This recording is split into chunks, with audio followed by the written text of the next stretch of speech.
Kalaulah seandainya orang-orang mukmin tahu bahwasanya Allah memiliki uqubah, adab yang sangat dahsyat, adab yang sangat pedih, ma tama'a bi jannatihi ahad. Maka orang mukmin tadi tidak ada niatan untuk masuk ke dalam surga. Maksudnya apa? Karena yang menjadi incaran utama mereka pada saat itu, yang penting bagaimana mereka bisa lepas dari azab Allah Subhanahu wa taala.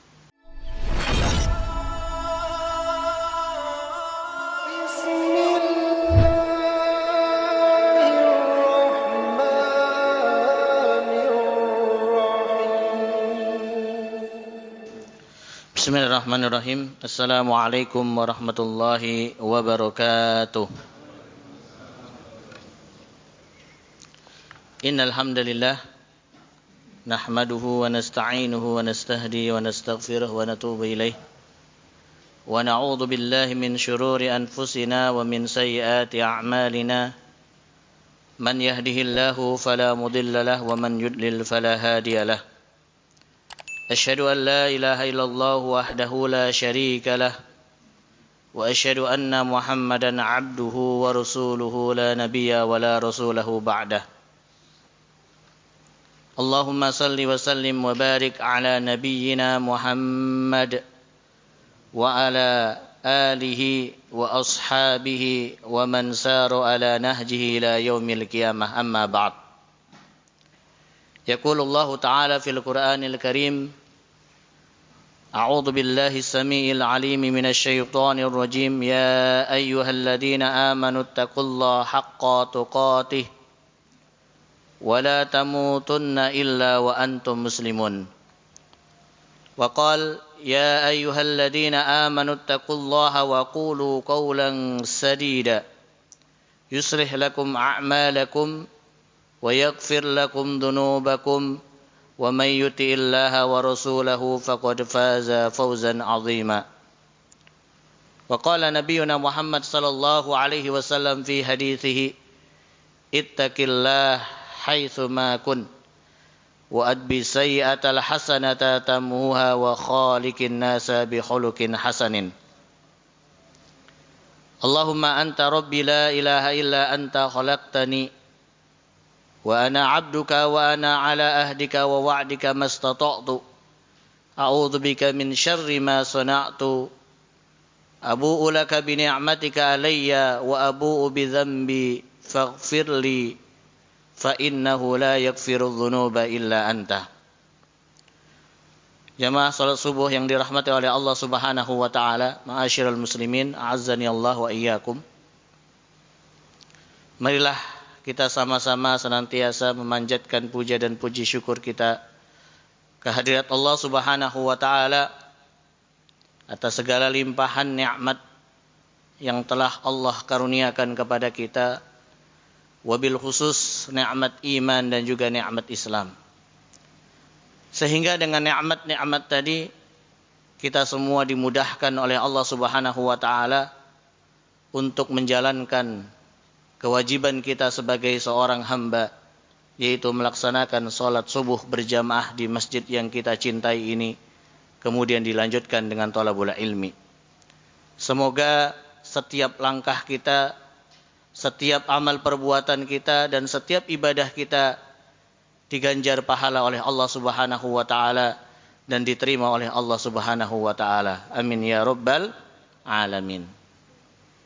Salawat dan salam senantiasa tercurahkan kepada junjungan kita Nabi besar Muhammad sallallahu alaihi wasallam beserta para keluarganya, para sahabat-sahabatnya, tabi'in, tabi'ut tabi'in, serta umat beliau yang tetap istiqamah dan konsisten di atas jalan kebenaran hingga yaumul qiyamah. Mudah-mudahan kita semua yang ada di tempat yang mulia ini termasuk di antara umat Rasulullah sallallahu alaihi wasallam yang tetap istiqamah di atas jalan kebenaran hingga akhir hayat kita.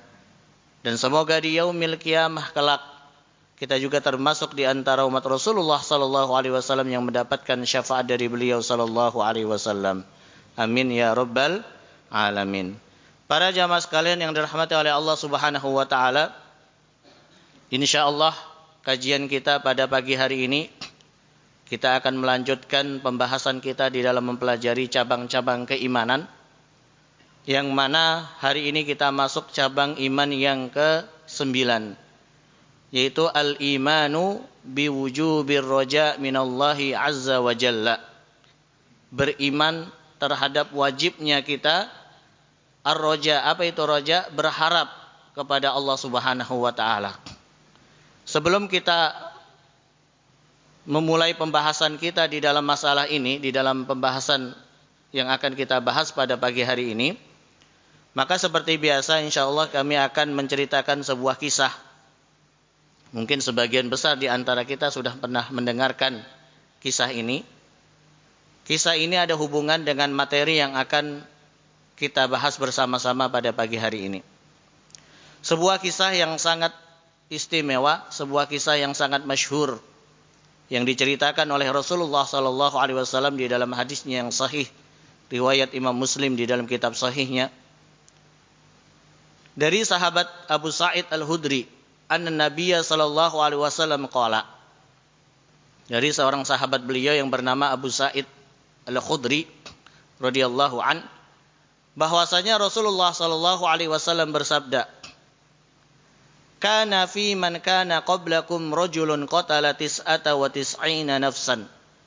Dahulu kala, kata Rasulullah SAW, ada seseorang yang telah membunuh 99 orang atau 99 jiwa. Fasa'ala an a'lami ahlil ardi.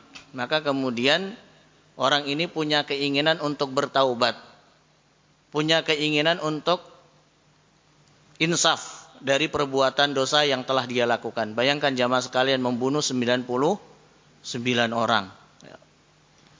Sudah cukup banyak manusia yang dibunuh oleh orang ini.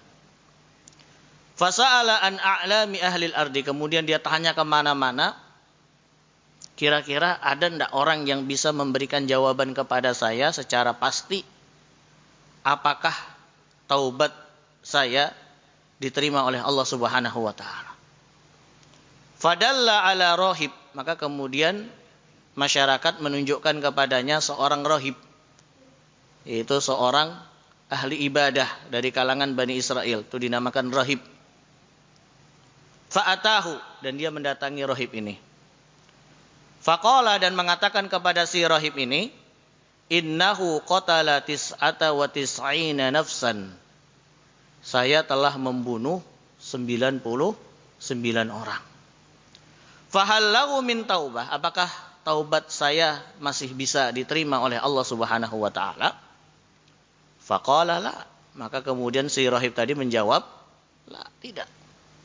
Taubat kamu enggak bakalan diterima oleh Allah. Kenapa? Karena saking banyaknya jiwa yang telah kamu bunuh, saking banyaknya manusia yang telah kamu bunuh, sampai 99 orang, bayangkan. Maka kemudian rahib tadi menjawab dengan tegas, tidak akan diterima taubatmu oleh Allah Subhanahu wa taala. Maka kemudian orang ini marah kepada si rahib ini, dan apa yang dia lakukan kepada rahib? Faqatalahu, dibunuh rahib tadi. Saking marahnya, keselnya, kok kenapa enggak diterima sama Allah? Padahal saya ingin taubat, kok malah enggak diterima. Kemudian kesel, dia marah dan bunuh si rahib tadi. Fakamila bihi mi'ah, dan dilengkapi menjadi 100 orang. Tsumma sa'ala an a'lami ahlil ardi. Kemudian dia berjalan lagi, ditanya kepada masyarakat yang ada di sekitar itu, kira-kira ada enggak orang lain yang bisa memberikan jawaban yang pasti kepada saya supaya taubat saya diterima atau tidak oleh Allah Subhanahu wa taala. Fadalla ala rajulin alim. Maka kemudian masyarakat yang ada di tempat tinggalnya menunjukkan kepada dia seorang laki-laki yang alim, seorang laki-laki yang mempunyai ilmu. Faqala, dan dia mengatakan kepada si alim ini setelah menemuinya, innahu qatala mi'ata nafsin, bahwasanya dia telah membunuh 100 orang.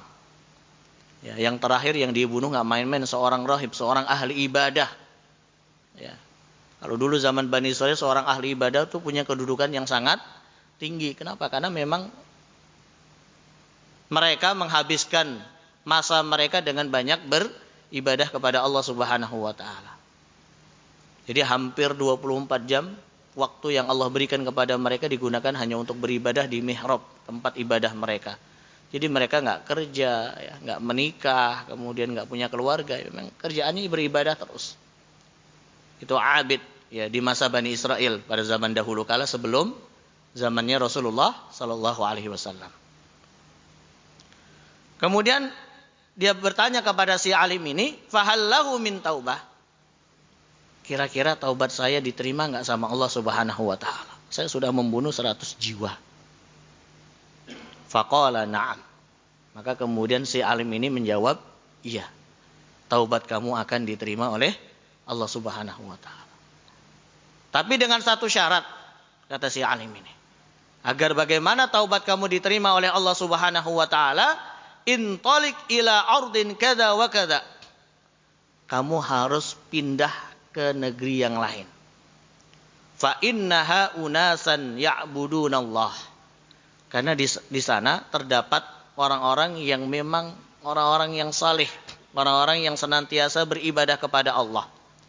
Fa'budullaha ma'ahum. Dan kamu akan lebih ya ketika tinggal di sana lebih kondusif dengan taubat kamu. Ya, karena lingkungannya memang lingkungan orang-orang saleh, lingkungan orang-orang yang taat kepada Allah. Maka tinggallah kamu di sana. Hijrah. Jangan tinggal di tempat kamu sekarang ini. Kenapa? Wala tarji ila ardika. Jangan pulang lagi kalau sudah ke sana, udah enggak usah balik lagi ke sini. Fa innaha ardun su. Karena tempat tinggal kamu saat ini enggak memungkinkan untuk taubat yang kamu lakukan, enggak kondusif. Karena memang daerahnya, mohon maaf ya, daerah yang banyak kriminalnya. Jadi banyak orang ya, tidak benarnya. Jadi kalau seandainya dia taubat pun khawatir itu akan lama-lama akan membuat dia terpengaruh lagi untuk kembali ke jalan lamanya, yaitu melakukan tindakan kriminal lagi. Karena lingkungan itu sangat berpengaruh. Fantolako, kemudian benar dia menjalankan sesuai dengan arahan si alim tadi, sehingga dia pergi hatta idza nisfit thoriq, ya, ketika sudah sampai nisfat thoriq, ya, pertengahan jalan, atahul maut. Kemudian qadarullah, Allah Subhanahu wa taala mencabut nyawanya. Ya, jadi belum sampai tujuan, baru di tengah jalan dia sudah dipanggil dulu oleh Allah Subhanahu wa taala. Maka kemudian ketika si orang tadi meninggal dunia, fakhtasamat fihi malaikatur rahmah wa malaikatul adzab. Kemudian turunlah dua malaikat, yang satu malaikat rahmat yang akan membawa dia ke dalam surganya Allah, yang satu lagi malaikat adzab yang akan membawa dia ke neraka.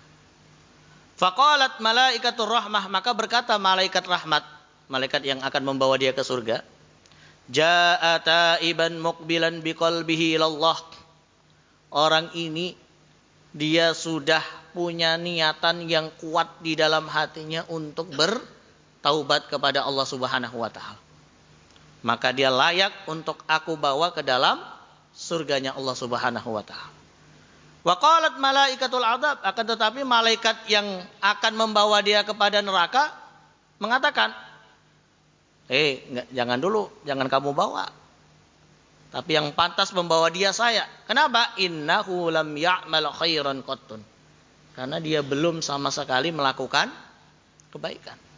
Dia belum pernah sholat, belum pernah puasa, belum pernah sedekah dan sebagainya. Fa'atahum malak fi surati adami. Maka kemudian ketika dua malaikat tadi saling berjidal, saling berdebat, dia pantas masuk neraka, enggak, dia pantas masuk surga, dia pantas masuk neraka. Fa'atahum malak fi surati adami. Maka kemudian datanglah kepada dua malaikat tadi, malaikat yang lain yang diutus oleh Allah fi surati adami, yang berbentuk manusia. Faja'aluhu bainahum, maka kemudian malaikat yang berbentuk manusia tadi, yang berubah wujud menjadi manusia tadi, berkata kepada dua malaikat tadi, kisu ma bainal ardaini, ukur di antara tempat tinggal yang dia tinggalkan dengan tempat tinggal yang akan dia tuju. Fa ila ayyatuha kana adna fahuwa laha.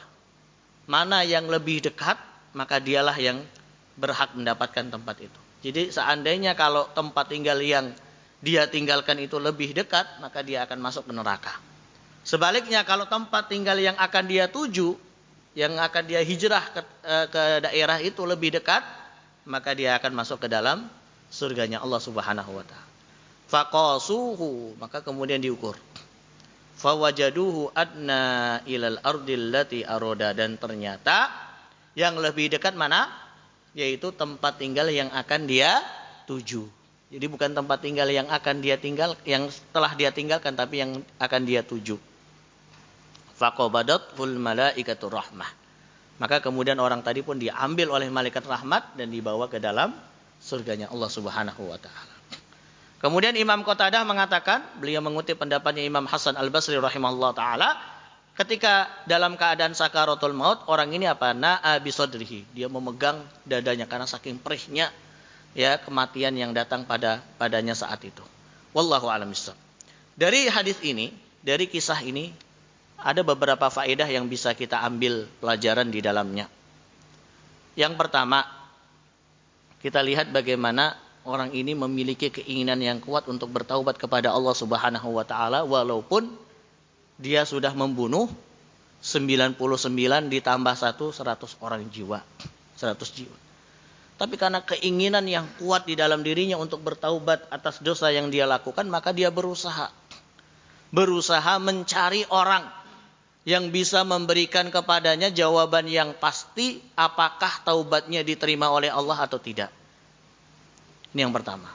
Ini juga yang harus kita contohi di dalam kehidupan kita.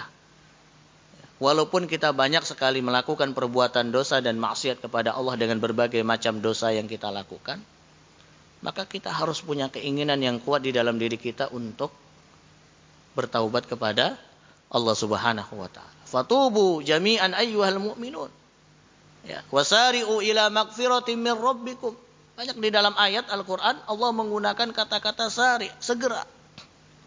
Segera bertaubat. Jangan ditunda-tunda, jangan diundur-undur. Ya, karena namanya kematian itu kan tidak ada yang mengetahui kecuali hanya Allah Subhanahu wa taala.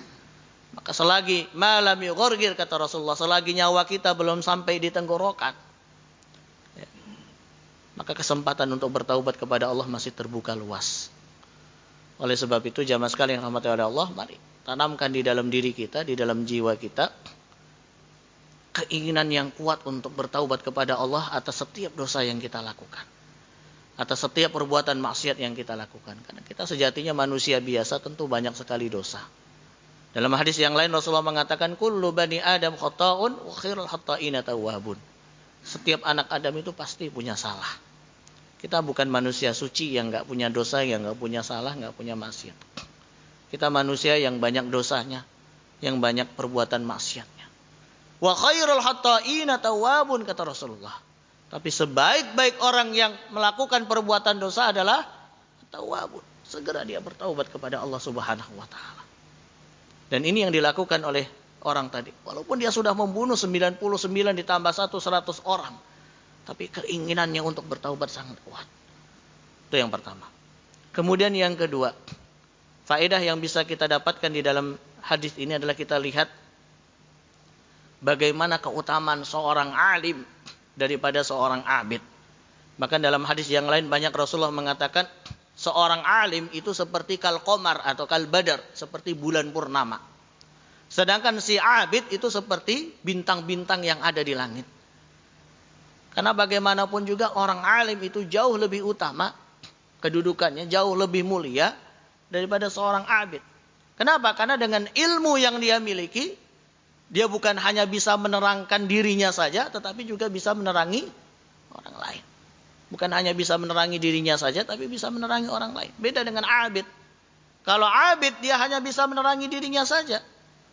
Tetapi kalau alim tidak. Bukan hanya menerangi dirinya, tapi orang lain pun ikut ya, dia terangi. Dan ini yang dicontohkan di dalam hadis ini. Kalau ditanya mana jawaban yang benar, apakah jawaban yang diberikan oleh si abid maupun si alim, tentu jawaban yang benar adalah jawaban si alim tadi. Karena dosa apapun yang kita lakukan, ketika kita bertaubat kepada Allah Subhanahu wa taala, pasti akan Allah ampuni. Maka ketika si abid tadi karena mungkin dia tidak memiliki ilmu tentang hal itu, maka dia menjawab dengan jawaban yang salah. Dia mengatakan, la, tidak. taubat kamu tidak akan diterima oleh Allah karena saking besarnya dosa yang telah kamu lakukan. Jangankan membunuh 99 jiwa, membunuh 1 jiwa saja sudah seperti mana kalau dalam ayat Al-Quran Allah mengatakan seperti mana membunuh seluruh manusia. Apalagi membunuh 99 jiwa. Ya. Tapi di sini menunjukkan bahwasanya si alim dengan ilmu yang dia miliki, dia bisa memberikan jawaban yang jelas dan pasti kepada orang tadi. Oleh sebab itu jamaah sekalian yang rahmati oleh Allah, maka pentingnya kita thalabul ilmi. Pentingnya kita menuntut ilmu. Karena ibadah yang kita lakukan, amal soleh yang kita lakukan harus sesuai dengan ilmu, sesuai dengan dalil, sesuai dengan apa yang dicontohkan oleh Rasulullah Sallallahu Alaihi Wasallam. Ini yang kedua.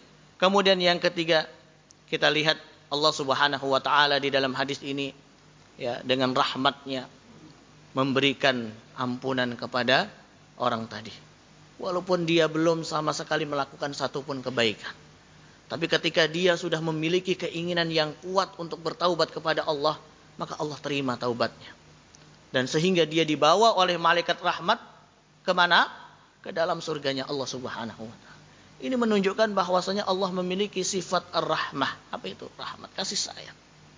Bahkan dalam hadis qudsi Allah mengatakan, Inna rahmati wasi'at min ghadabi. Sesungguhnya rahmatku, kata Allah, lebih luas daripada kemurkaanku.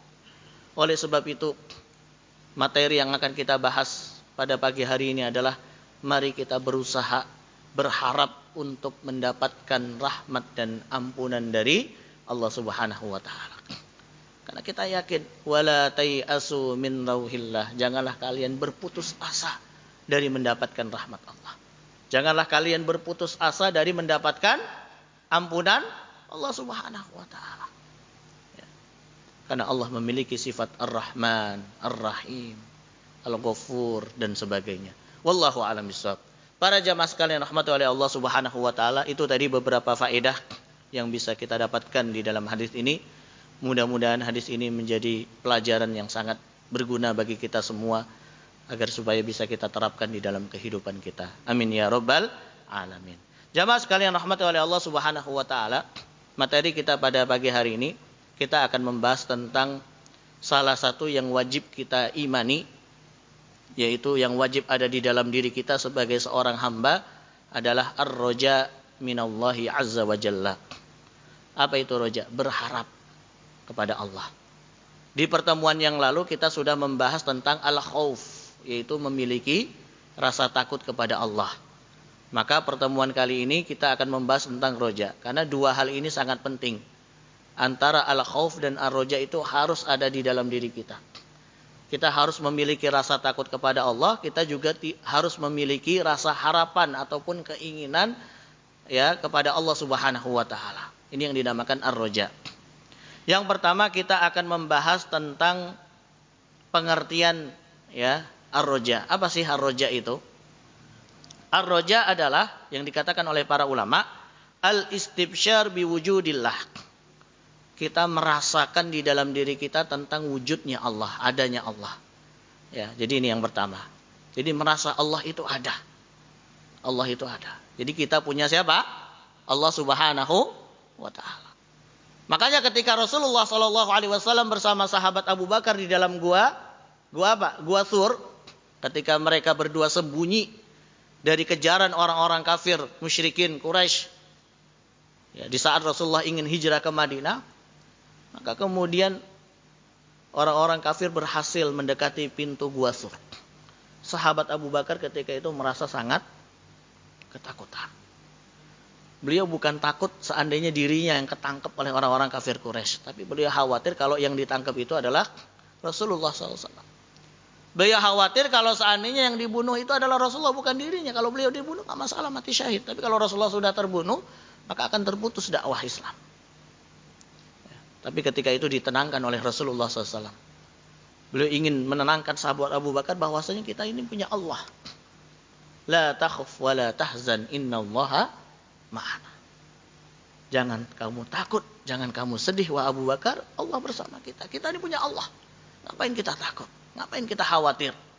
Kita punya Allah Subhanahu Wa Taala.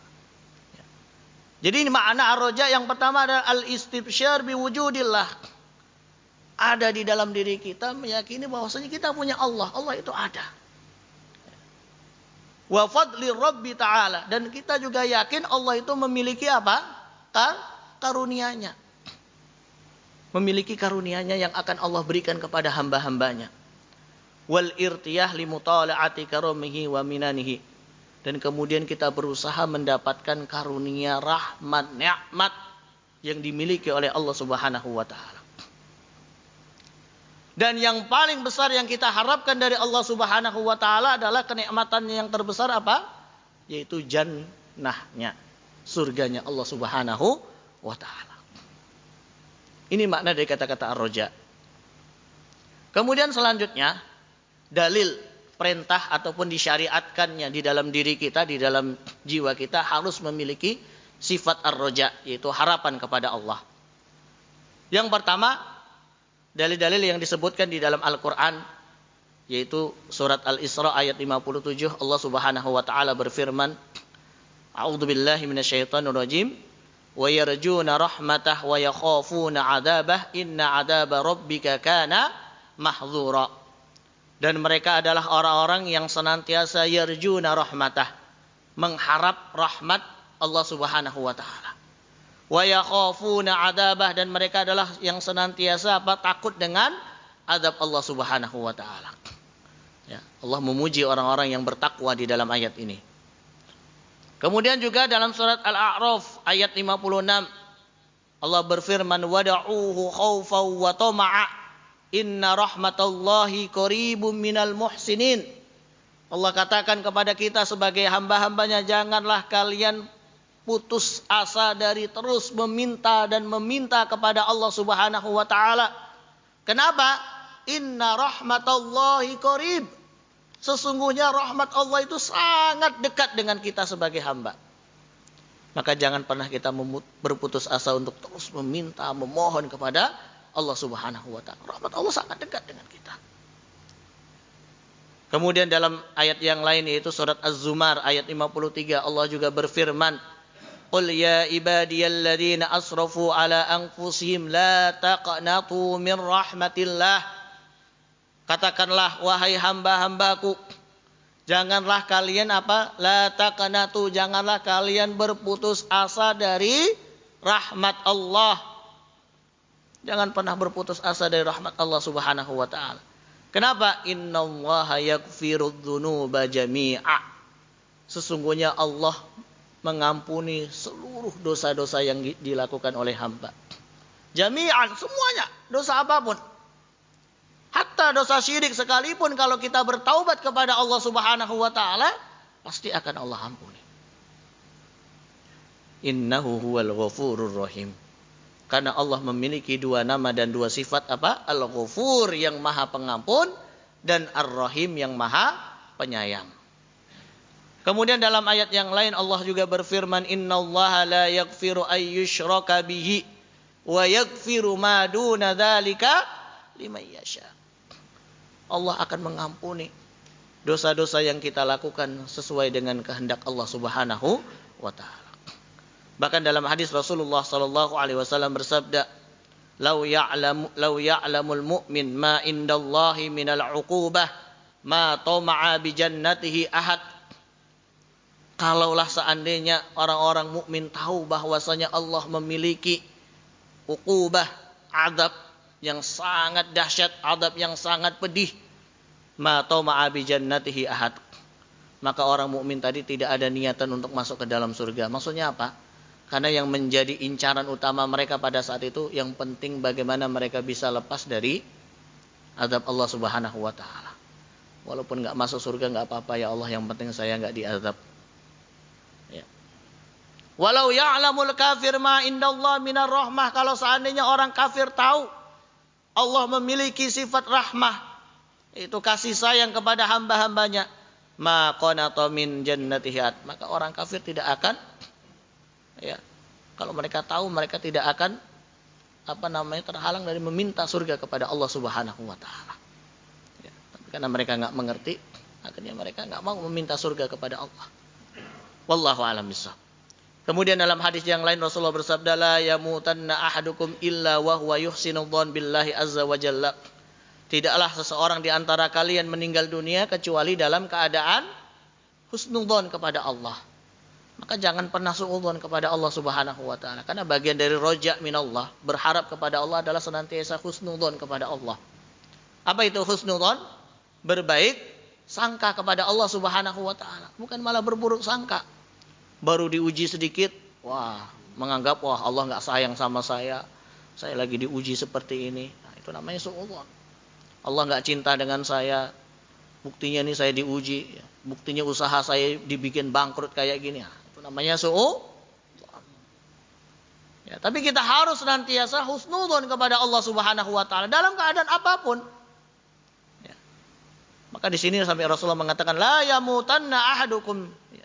Agar nanti ketika kita meninggal dunia, agar ketika nanti Allah mencabut nyawa kita, kita dalam keadaan berhusnudzon kepada Allah Subhanahu wa taala dan tidak pernah bersuudzon kepada Allah Subhanahu wa taala.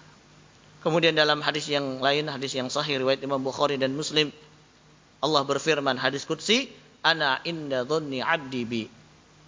Saya itu kata Allah sesuai dengan prasangka hamba terhadap. Kalau kita senantiasa berprasangka baik kepada Allah Subhanahu wa taala, husnudzon kepada Allah, berharap rahmat dari Allah, maka Allah akan memberikan itu kepada kita. Tapi sebaliknya kalau kita senantiasa suudzon, merasa Allah enggak cinta dengan kita, Allah enggak sayang dengan kita dan sebagainya, ya maka Allah tidak akan memberikan kasih sayangnya kepada kita. Jadi ana 'inda dhanni 'abdi bi, kata Allah. Saya itu sesuai dengan prasangka hamba kepadaku. Oleh sebab itu, mari kita banyak berhusnudzon kepada Allah. Mari banyak mencari rahmat Allah Subhanahu wa taala, berharap rahmat Allah, berharap kasih sayang Allah, berharap ampunan Allah Subhanahu wa taala. Agar apa?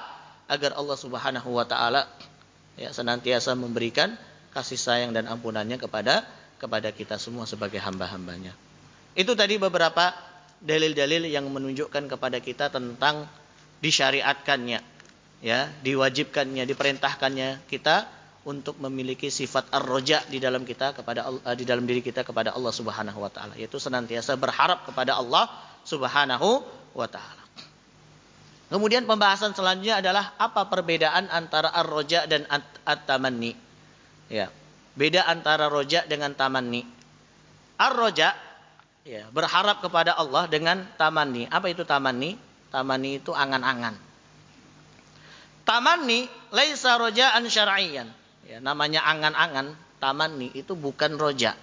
Kenapa? Yakunu ma'al kasli. Karena orang kalau sudah berangan-angan, pasti dia akan bermalas-malasan. Fala yasluku sahibuhu tariqul jid wal istihad. Dan dia tidak akan melakukan berbagai upaya, berbagai usaha untuk apa? Untuk mendapatkan rahmat dari Allah Subhanahu wa taala. Jadi bedanya kalau tamanni itu dia hanya berharap tapi bila amal, bila istihad.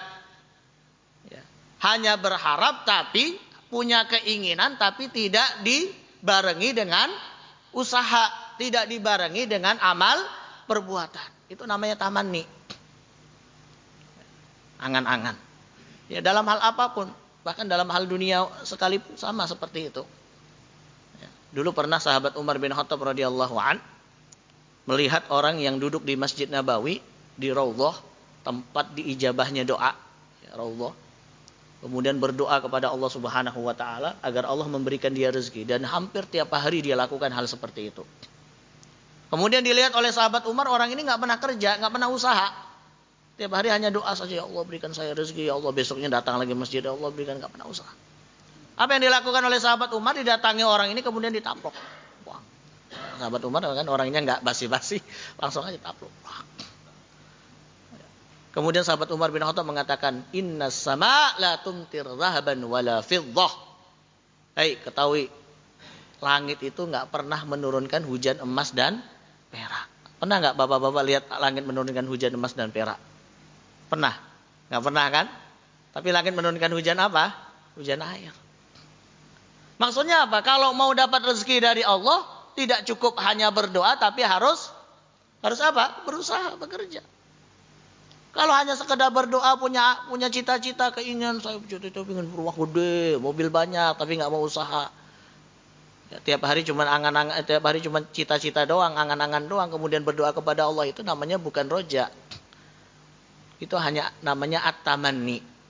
Hanya punya cita-cita doang, angan-angan. Ya. Tapi roja itu beda. Kalau roja itu apa? Dia berharap kepada Allah, dia berdoa kepada Allah, memohon kepada Allah, kemudian dibarengi dengan amal perbuatan, dibarengi dengan usaha. Dan ini yang dilakukan oleh orang yang dalam kisah yang kita ceritakan tadi. Usaha enggak dia? Usaha. Mencari orang kira-kira yang bisa memberikan jawaban yang pasti, apakah taubatnya diterima oleh Allah atau tidak. Jadi bukan hanya sekedar keinginan untuk bertaubat kepada Allah saja, tidak. Dia usaha mencari orang untuk memberikan jawaban yang pasti. Bahkan setelah dikasih jawaban yang pasti, apa yang dia lakukan? Dia turuti saran yang diberikan oleh si alim tadi. Ketika alim tadi memerintahkan dia untuk pergi ke daerah yang itu bisa mengkondisikan taubatnya kepada Allah agar lebih kondusif dan sebagainya, dia turuti, dia pergi ke daerah itu. Walaupun ternyata di tengah jalan qadarullah Allah mencabut nyawanya.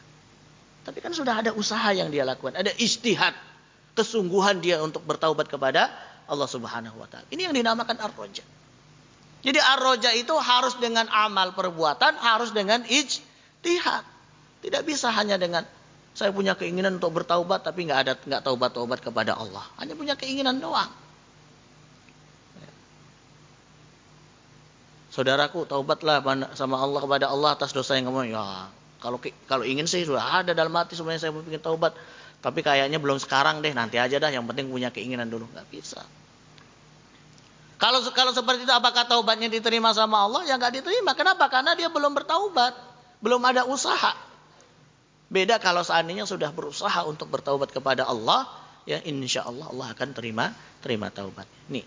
Jadi perbedaan antara ar-roja dengan at-tamanni. Kemudian selanjutnya, ar-roja itu ada ar-roja yang sifatnya ibadah, ada roja yang sifatnya tabiiyah. Ya, jadi sekali lagi ar-roja itu ada yang sifatnya ibadah, ada yang sifatnya tabiiyah. Ar-roja yang sifatnya tabiiyah, ya, di sini ditulis ar-roja yang sifatnya tabiiyah adalah ketika kita berharap dengan meminta pertolongan atau bantuan orang lain untuk melakukan suatu pekerjaan yang orang itu bisa mampu untuk melakukannya. Ya. Misalnya ya, arjuka antaf ala kada wa kada. Saya minta, saya mohon kamu lakukan pekerjaan ini. Dan orang itu mampu untuk melakukan pekerjaan itu. Hadan nau laisa dahilan fil ibadah. Roja di sini bukan dinamakan roja ibadah, tapi roja yang namanya roja tabii. Jadi mengharap orang lain untuk melakukan suatu pekerjaan yang dia mampu melakukan. Ya. Tapi dengan syarat alla yu'alliq qalbuhu bihadzal makhluk. Hatinya enggak boleh terikat dengan makhluk ini. Maksudnya apa? Dia yakin kalau orang ini bisa melakukan perbuatan itu, enggak boleh. Ya, pokoknya kalau bukan orang ini enggak. Nah, tuh. Kalau udah seperti itu, para ulama mengatakan hadza syirkun asghar. Ini termasuk syirik kecil. Ya, jadi enggak boleh. Pokoknya kalau bukan orang ini, wah, saya pokoknya harus orang ini, enggak mau orang lain, ya kan? Enggak boleh hatinya. Ya. Kenapa? Karena itu termasuk syirik asghar. Ini namanya roja tabi'i. Kemudian roja yang dinamakan roja ibadah. Nah, ini yang kita bahas pada saat ini adalah namanya roja ibadah. Apa itu? Rojaun ma la yaqdiru alaihi illallah. Yaitu berharap sesuatu yang tidak ada yang bisa melakukan kecuali hanya Allah Subhanahu wa taala. Contohnya apa? Misla ayat ma'afi shifaihi min marad. Ketika kita berharap sembuh dari sakit. Ya, jadi berharap sembuh dari sakit itu berharapnya kepada Allah, bukan kepada dokter. Dokter sembuhkan anak saya, dokter sembuhkan. Enggak boleh. Yang benar dokter obati anak saya, jangan sembuhkan. Kenapa? Karena yang menyembuhkan itu Allah. Faida maritu fahuwa yashfin. Maka ketika saya sakit, yang menyembuhkan Allah. Dokter hanya bisa berusaha. Ya. Tapi kalau kita sakit, gantungkan harapan kita Allah yang menyembuhkan kita. Ya. Bukan dokter, tapi Allah Subhanahu wa taala. Au yarju alla yusabi musibah, atau ketika kita berharap supaya kita tidak terkena musibah, tidak terkena ujian dan sebagainya. Ya. Berharap kepada siapa? Kepada Allah Subhanahu wa taala. Jadi enggak boleh berharap kepada manusia, ya berharap kepada selain Allah Subhanahu wa taala. Karena hanya Allah yang bisa menolak segala madarat yang datang kepada kita. Hanya Allah. Kita manusia hanya bisa berusaha, tapi hanya Allah yang bisa menolak segala madarat yang datang kepada kita. Kemudian ayyarjul walad awir rizki, ya, ketika minta, ya, supaya dianugerahkan anak, ya, dikaruniakan anak, kemudian dikaruniakan rezeki, itu semua minta sama siapa? Allah Subhanahu wa taala. Jadi tidak boleh meminta hal itu semua kepada selain Allah Subhanahu wa taala. Kalau mintanya kepada selain Allah, maka sama saja telah melakukan perbuatan syirik. Wal iyadzubillah, ya. Ini perbedaan antara roja at-tabi'i dengan roja yang sifatnya ibadah. Kemudian selanjutnya, pembahasan selanjutnya adalah pembagian roja dan tingkatan roja. Roja itu ada beberapa pembagian, ada 3. Yang pertama adalah roja yang mahmud. Apa itu mahmud? Roja yang terpuji. Roja yang terpuji adalah yang pertama ar-roja bi'amalin wa ta'atillahi ta'ala. Ya, berharap kepada Allah dengan cara melakukan ketaatan kepada Allah Subhanahu wa taala. Ya. Jadi dia berharap kepada Allah agar dimudahkan dia di dalam melakukan amal soleh, kemudian dia berusaha untuk melakukan amal soleh itu. Dia berharap agar dia mendapatkan jannahnya Allah, mendapatkan surganya Allah, agar mendapatkan pahala, kemudian dia membarengi dengan amal soleh, dengan kesungguhan dia di dalam beramal. Itu roja yang pertama. Kemudian roja yang kedua adalah adnabadan bantum ma'ada wa taba anha. Dia berharap agar Allah Subhanahu wa taala mengampuni dosanya dengan melakukan taubat kepada Allah Subhanahu wa taala. Ini roja yang kedua. Dan ini juga roja yang mahmud, roja yang terpuji. Kemudian yang ketiga adalah roja yang tercela. Apa itu? Man yakunu mutamadin fil ma'asi wa ma'adhalika yakunu rajian rahmatan minallah. Orang yang terus menerus di dalam perbuatan dosa dan maksiat, tapi dia mengharap rahmat Allah, cuman dia nggak mau taubat. Itu roja yang tercela. Ya. Jadi terus menerus dalam perbuatan maksiat, ya, dia mengharapkan Allah memberikan kasih sayang kepadanya, tapi dia nggak mau bertaubat kepada Allah Subhanahu wa taala atas dosa yang dia lakukan. Itu yang roja yang tercela. Atau roja yang tercela adalah ya, tadi tamanni, angan-angan tadi. Dia pingin Allah memberikan kasih sayang, pingin masuk surga, tapi nggak pernah beramal soleh. Ya. Yang penting saya masuk surga, yang penting saya Allah masukkan saya ke dalam surga, tapi nggak pernah beramal soleh, nggak pernah ibadah kepada Allah. Nah, itu namanya roja yang madmum, ya, roja yang tercela, ya, roja yang apa namanya, ya, tidak sesuai dengan yang diperintahkan oleh Allah Subhanahu wa taala. Kemudian selanjutnya, ya, tingkatan roja. Tingkatan roja itu ada 3. Yang pertama adalah roja yang paling bawah adalah ketika kita minta karunia kepada Allah Subhanahu wa taala. Ini tingkatan yang paling bawah. Kita minta rahmat dari Allah, kita minta dimudahkan untuk melakukan amal soleh, ya, dan sebagainya. Ini tingkatan roja yang pertama. Ya, karena itu bagian dari kewajiban kita, ya, supaya dimudahkan menjalankan kewajiban kita dan sebagainya. Itu namanya roja yang paling bawah. Kemudian atasnya adalah ketika kita minta kepada Allah Subhanahu wa taala agar kita bisa menundukkan hawa nafsu kita dan, ya, apa namanya, kebiasaan kita yang sia-sia. Ini yang kedua. Ya, karena memang menundukkan hawa nafsu itu sulit, ya. Maka kemudian kita berharap kepada Allah agar Allah menolong dan membantu kita di dalam menundukkan hawa nafsu kita dan di dalam meninggalkan perbuatan kita yang sia-sia. Kemudian tingkatan yang paling tinggi adalah ketika kita memiliki roja atau harapan untuk apa? Bertemu dengan Allah Subhanahu wa taala kelak di yaumil qiyamah di dalam surganya Allah Subhanahu wa taala. Ini roja yang paling tinggi. Dan ini harus ada di dalam diri kita seperti mana yang Allah katakan di dalam surat Al-Kahfi ayat yang terakhir, A'udzubillahi minasyaitonirrajim, faman kana yarju liqa'a rabbih falyamal 'amalan shalihan wala yusyrik bi'ibadati rabbih ahada, kata Allah. Barang siapa yang berharap untuk bertemu dengan Allah. Bertemu dengan Allah di sini para ulama mengatakan, ya, bertemu nanti di dalam jannahnya Allah Subhanahu wa taala. Karena nikmat yang paling utama, nikmat yang paling agung yang Allah berikan kepada hamba-hambanya di dalam surganya Allah adalah bisa bertemu langsung dengan Allah, bisa melihat langsung Allah Subhanahu wa taala. Ini yang Allah katakan dalam surat Al-Qiyamah, wujuhu yawma idin nadhirah ila rabbiha nadhirah. Ya, wajah mereka ketika itu berseri-seri dan ila rabbiha nadhirah. Mereka lihat Allah Subhanahu wa taala. Ini kenikmatan yang paling mulia, kenikmatan yang paling utama yang didapat oleh penduduk surga. Dan inilah yang senantiasa kita harapkan ya di dalam kehidupan kita, agar nanti kelak di yaumil qiyamah kita bisa bertemu dengan Allah Subhanahu wa taala, bisa melihat wajah Allah secara langsung di dalam surganya Allah Subhanahu wa taala. Jamaah sekalian rahmati oleh Allah, kemudian selanjutnya bagaimana kita bisa memiliki sifat roja di dalam diri kita? Saya hanya sebutkan 4 hal saja. Yang pertama, dzikru sawabik fadlillah 'alal ibad. Mari kita banyak mengingat nikmat-nikmat yang telah Allah berikan kepada kita yang terdahulu.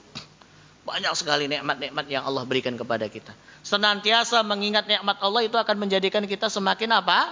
Semakin berharap kepada Allah. Semakin berharap kasih sayang Allah Subhanahu wa taala.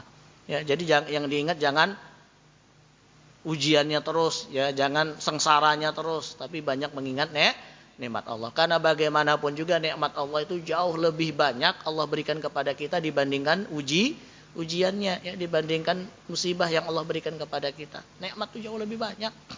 Kalau kita mau menghitung, coba saja, ya, jauh lebih banyak. Lebih banyak kita sehat atau sakit? Sehat. Ya, lebih banyak sehat Pak ya daripada sakit. Ya, sakit paling ya batuk pilek, ya kan. Kemudian demam sedikit, lebih banyak sehatnya. Ya. Lebih banyak makannya, kenyang setelah makan atau menahan rasa lapar. Ya, lebih banyak kenyangnya, ya kan, di rumah setiap hari alhamdulillah ada cemilan, ya, daripada menahan rasa lapar kan jarang banget kita. Alhamdulillah. Ya, maka oleh sebab itu banyaklah mengingat nikmat Allah. Ini yang pertama. Kemudian kita juga banyak mengingat Allah itu memiliki apa? Janji-janjinya yang akan Allah berikan kepada kita sebagai hamba. Itu berupa pahala, surga dan sebagainya. Kemudian yang ketiga, ya, kita ingat dengan nikmat yang Allah berikan pada saat ini. Kalau tadi nikmat yang telah lalu, ya, nikmat yang sekarang ini yang kita dapatkan dari Allah Subhanahu wa taala. Bahkan nikmat-nikmat yang kita tidak minta tapi Allah berikan kepada kita. Ada enggak? Ada. Kita enggak minta sama Allah. Ya kan? Kita enggak berharap tapi Allah berikan. Ya, contohnya bapak-bapak enggak berharap dapat bonus dari perusahaan, tiba-tiba dikasih. Nih saya kasih bonus. Pak, tumben ya Bapak kasih bonus. Ya alhamdulillah, itu nikmat yang min ghairi su'al, tanpa kita minta Allah berikan itu. Kemudian yang terakhir, yang keempat, kita harus banyak mengingat bahwasanya rahmat Allah itu lebih luas dari apa? Dari kemurkaan Allah Subhanahu wa taala. Memang Allah memiliki sifat marah, memiliki sifat murka, punya adab, tapi ingat rahmat Allah itu jauh lebih luas. Wallahu a'lam bishawab. Itu tadi beberapa hal yang bisa kita lakukan sehingga kita memiliki sifat roja, ya, di dalam diri kita, ya, senantiasa berharap kepada Allah Subhanahu wa taala. Wallahu a'lam bishawab. Yang terakhir, kapan kita harus, ya, mengedepankan sifat roja kita dibandingkan khauf, dan kapan kita harus mengedepankan sifat khauf dibandingkan roja. Para ulama mengatakan di saat kita sedang sehat seperti ini, maka kita harus mengedepankan sifat khauf, ya, rasa takut kepada Allah. Agar apa? Agar kita senantiasa takut dengan azab Allah Subhanahu wa taala ketika kita meninggalkan kewajiban kita sebagai seorang hamba. Ya, ketika kita melakukan larangan-larangan Allah Subhanahu wa taala. Begitu juga kalau dalam keadaan sebaliknya dalam keadaan sakit, maka kita harus mengedepankan apa? Sifat roja kita. Senantiasa berharap kepada Allah. Di balik ujian ini pasti ada hikmahnya, di balik sakit ini pasti ada pahalanya, pasti ada yakin Allah pasti insya Allah akan menyembuhkan penyakit kita dan sebagainya. Jadi banyak berharap kepada Allah. Kemudian yang ketiga, di saat dalam keadaan sakaratul maut, ya, para ulama mengatakan dua hal ini sangat penting, khauf dan roja. Jadi harus seimbang. Dan inilah yang terjadi di zaman Rasulullah SAW ketika Rasulullah menjenguk salah seorang pemuda dalam keadaan sakaratul maut. Kemudian Rasulullah bertanya kepadanya, kaifa tajiduka, bagaimana keadaanmu? Beliau mengatakan, ya Rasulullah, inni arjullah wa inni akhafu dzunubi. Ya, saya dalam kondisi sangat berharap kepada Allah, dan saya dalam kondisi takut dengan dosa-dosa yang saya lakukan. Kemudian Rasulullah mengatakan, la yastami'ani fi qalbi 'abdin fi mithli hadzal mautin illa a'tahu Allah ma yarju wa amanahu mimma yakhaf. Memang sulit untuk bisa mengumpulkan dua sifat ini di dalam diri kita, Tapi ketika kita bisa mengumpulkan dua sifat ini, yaitu sifat roja dan khauf, maka insya Allah Allah akan memberikan kepada kita apa yang kita minta, dan kita akan aman dari azab Allah Subhanahu wa ta'ala. Oleh sebab itu, ya, kita sebagai seorang hamba harus memiliki sifat khauf dan roja di dalam diri kita. Makanya Imam Ibnu Katsir rahimahullah ta'ala mengatakan, ya, seorang hamba ketika beribadah kepada Allah, ketika dia melakukan ibadah sholat, puasa, zakat dan sebagainya, dia harus ada di dalam dirinya sifat khauf, yaitu takut kepada Allah, dan sifat roja, yaitu berharap kepada Allah Subhanahu wa ta'ala. Wallahu a'lam bishawab. Jamaah sekalian rahmati Allah, kita cukupkan pembahasan kita pada pagi hari ini tentang materi ar-roja minallahi ta'ala. Mudah-mudahan kita semua senantiasa menjadi hamba yang senantiasa takut kepada Allah dan senantiasa berharap kepada Allah Subhanahu wa ta'ala, berharap rahmatnya, berharap karunia-Nya, berharap rezekinya, dan berharap ampunannya, dan tentu adalah berharap agar kita bisa bertemu dengan Allah di yaumil kiamah kelak di dalam surganya Allah Subhanahu wa ta'ala. Barakallahu fikum. Sebelum kita tutup, silakan kalau ada yang ingin ditanyakan.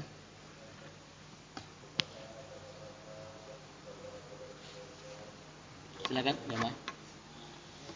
Ya, silakan, Pak.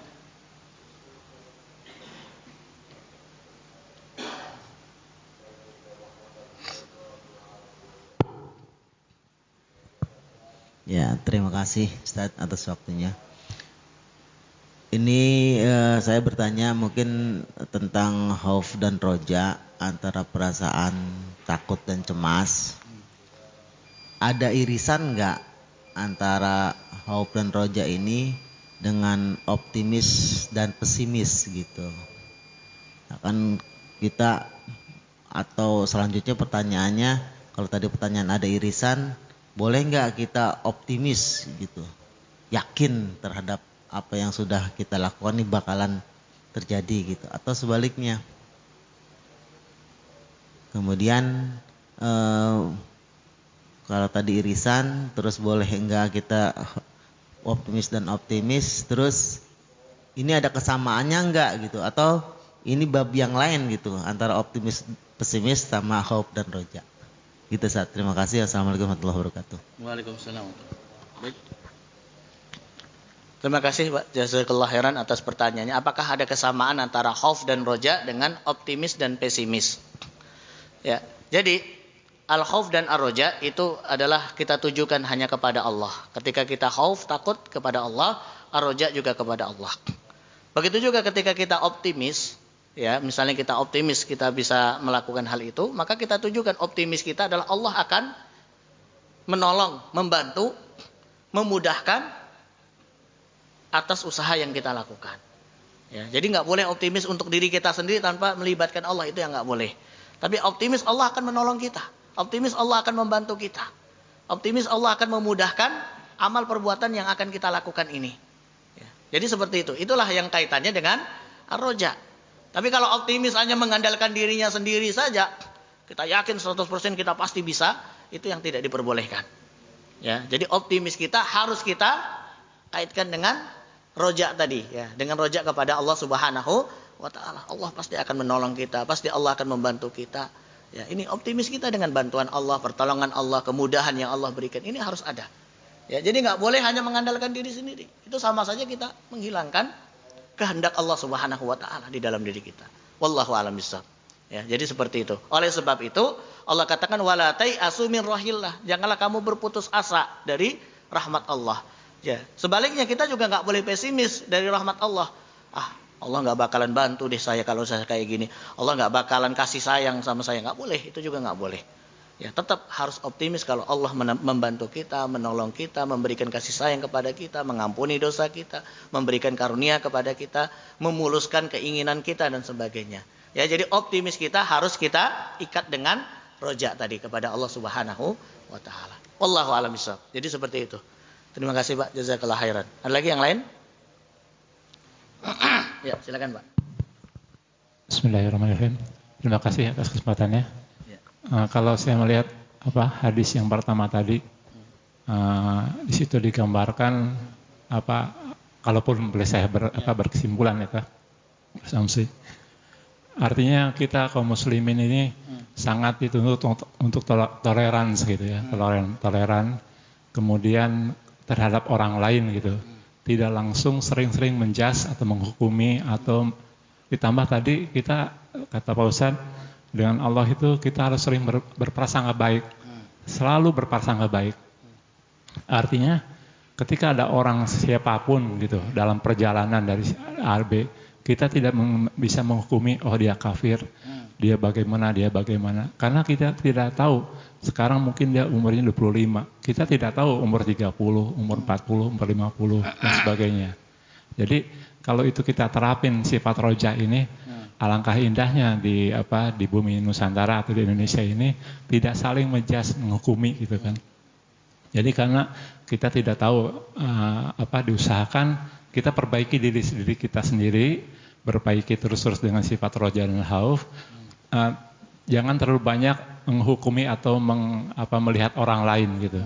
Karena pelajaran yang menarik kembali, saya kemarin mungkin di grup-grup WA di-share tentang Ustadz siapa yang saya kurang lupa lagi. Tapi yang Ustadz yang Mu'alaf Center itu. Nah, di pelajaran Mu'alaf Center itu kita tahu bahwa Ustadz tersebut itu adalah seorang artinya di gereja lah, tokoh di gereja gitu kan. Nah kalau kita tidak berprasangka baik, melihatnya itu langsung kafir, langsung syirik dan sebagainya. Tapi niat orang kan, niat hati kita kan tidak tahu gitu. Jadi mungkin barangkali kesimpulan itu, kita kalau kita memiliki sifat roja, kita akan bertoleransi dan selalu berprasangka baik terhadap orang-orang itu. Itu aja barangkali. Terima kasih. Assalamualaikum warahmatullahi wabarakatuh. Waalaikumsalam warahmatullahi wabarakatuh. Terima kasih Pak, jazakallah khairan. Ini mengumpulkan pendapat Pak, bukan bertanya. Ya, berarti maksudnya pertanyaan atau apa? Pertanyaan atau? Oh, konfirmasi aja. Berarti bukan pertanyaan. Baik, oke, terima kasih. Intinya kita memang harus senantiasa berhusnudzon, ya, bukan hanya kepada Allah tetapi kepada saudara kita sesama muslim, ya. Jadi banyak berhusnudzon kepada mereka, kepada saudara kita sesama muslim, kecuali jika sudah terbukti dengan bukti yang nyata, ya, kalau sesuatu itu perbuatan yang tidak sesuai dengan kebenaran, maka ingatkanlah dengan cara yang baik, dengan adab, dengan sopan santun, seperti itu, ya. Kecuali kalau sudah terbukti. Kalau memang belum terbukti, ya husnudzon, kedepankan husnudzon, itu sangat penting. Wallahu a'lam bishawab. Jadi seperti ini sikap kita sebagai seorang muslim kepada muslim yang lainnya. Wallahu a'lam bishawab. Ya, kalau kepada non muslim tetap kita berhubungan dengan baik dengan mereka, ya, kepada orang-orang non muslim. Ya, yang penting tidak sampai merusak akidah kita sebagai seorang muslim, ya. Ya, tetap berhubungan baik dalam hubungan sosial, dalam hubungan muamalah silakan, dalam hubungan pekerjaan, dalam hubungan kekeluargaan, dalam hubungan tetangga silakan. Mereka membutuhkan bantuan, tetap kita membantu, ya. Mereka sakit, kita jenguk dan sebagainya.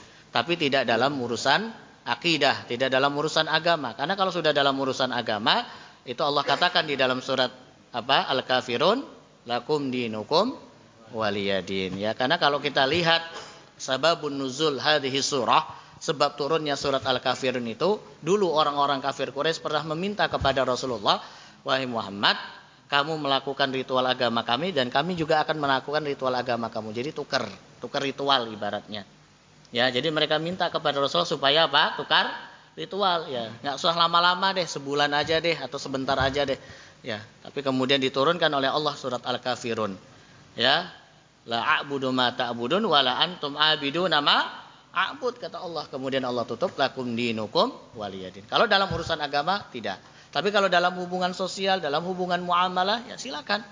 Ya, kita dianjurkan, bahkan diperintahkan untuk berbuat baik dengan mereka, ya, sesama manusia. Wallahu a'lam bishawab. Jadi seperti itu, Pak. Ada lagi yang lain? Silakan, mungkin ada yang lain tadi. Ya.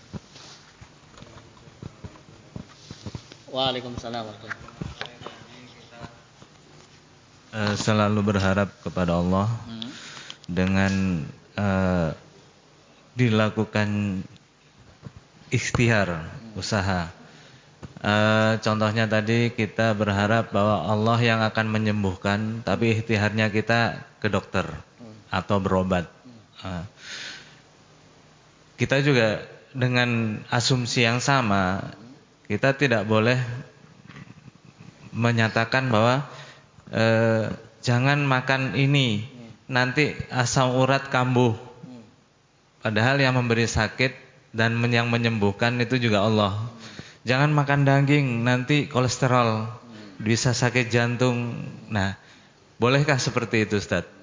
Terima kasih. Baik. Terima kasih Pak, jazakallahu khairan.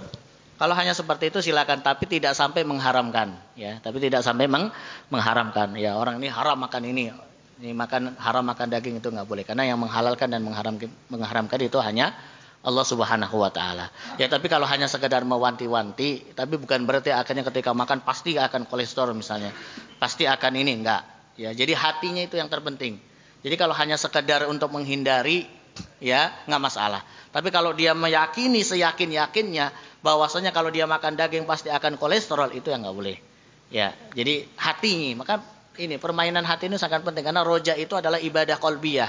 Jadi ibadah yang sifatnya hati, keyakinan kita. Maka yang harus kita tata itu adalah keyakinan. Tapi kalau kita misalnya, saya tinggalkan daging karena saya khawatir kolesterol, tapi hati saya tetap meyakini ya penyakit dan sebagainya itu adalah datangnya dari Allah dan Allah yang menyembuhkan. Itu nggak masalah. Ya, kalau hanya sekedar kehati-hatian. Wallahu a'lam bishawab.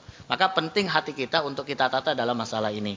Jangan sampai seakan-akan ya hati kita meyakini seyakin-yakinnya dengan makan daging kambing tadi sehingga mengakibatkan kolesterol misalnya. Kemudian makan ini mengakibatkan ini misalnya.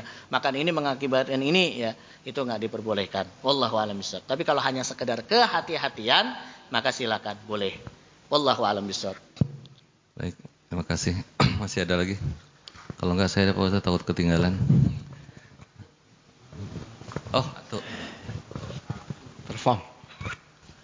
Terima kasih Ustaz. Assalamualaikum warahmatullahi wabarakatuh. Waalaikumsalam. Saya ini ingin tanya Ustaz. Kalau kita melihat seseorang itu dari jahil ke alim, untuk menentukan batasan tobatnya diterima itu gimana itu Ustaz? Ciri-cirinya. Kalau tadi Ustaz mengatakan ciri-cirinya jarak antara tempat yang ditinggalkan kepada tempat yang akan dituju.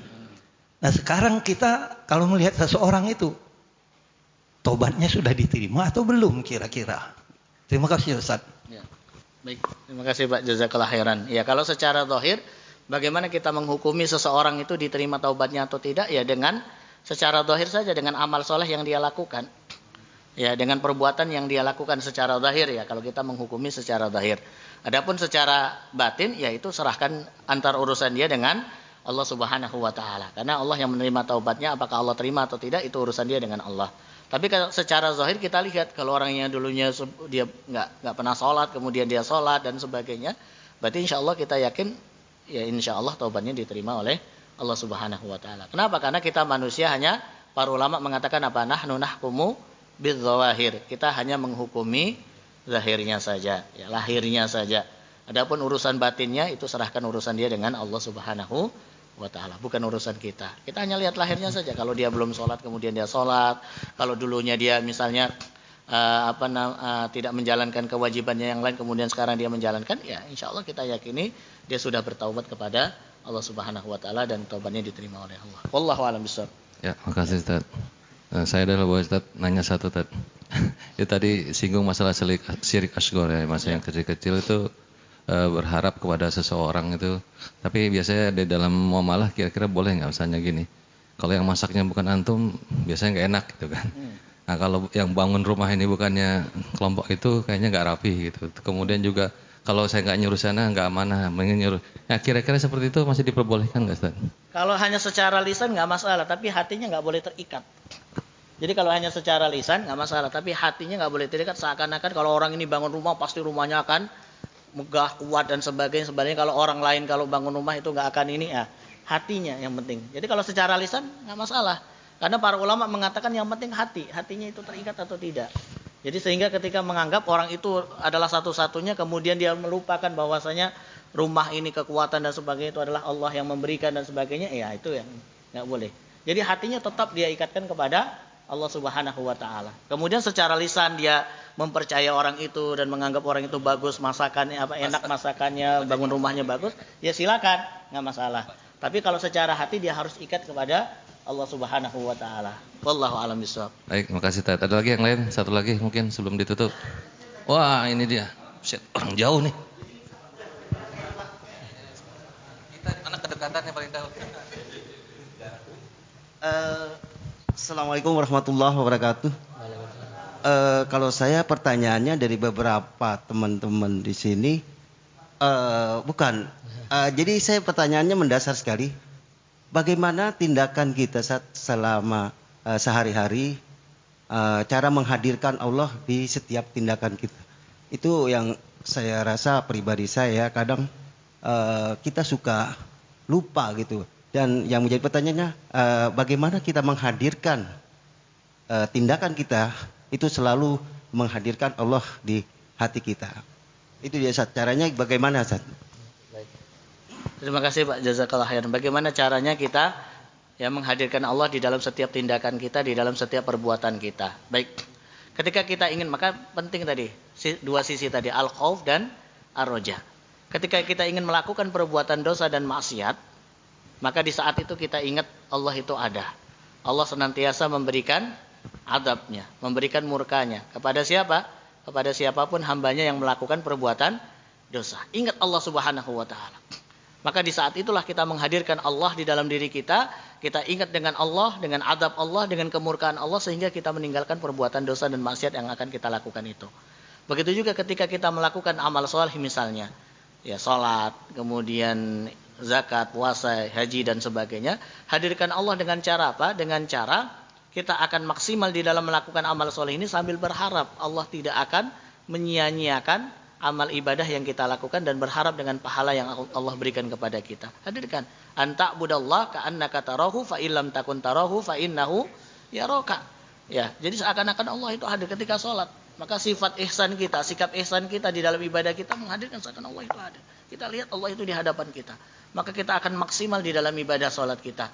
Ya, sehingga apa? Sehingga sholat kita maksimal, sehingga sholat kita pun diberikan pahala oleh Allah Subhanahu wa ta'ala dan diterima oleh Allah. Wallahu a'lam bishawab. Maka sifat dua ini penting. Di saat ingin melakukan maksiat, sifat khauf itu lebih dominan. Di saat ingin melakukan kebaikan, sifat roja lebih dominan. Ya, di dalam menghadirkan Allah Subhanahu wa ta'ala di setiap tindakan kita. Wallahu a'lam bishawab. Jadi seperti itu.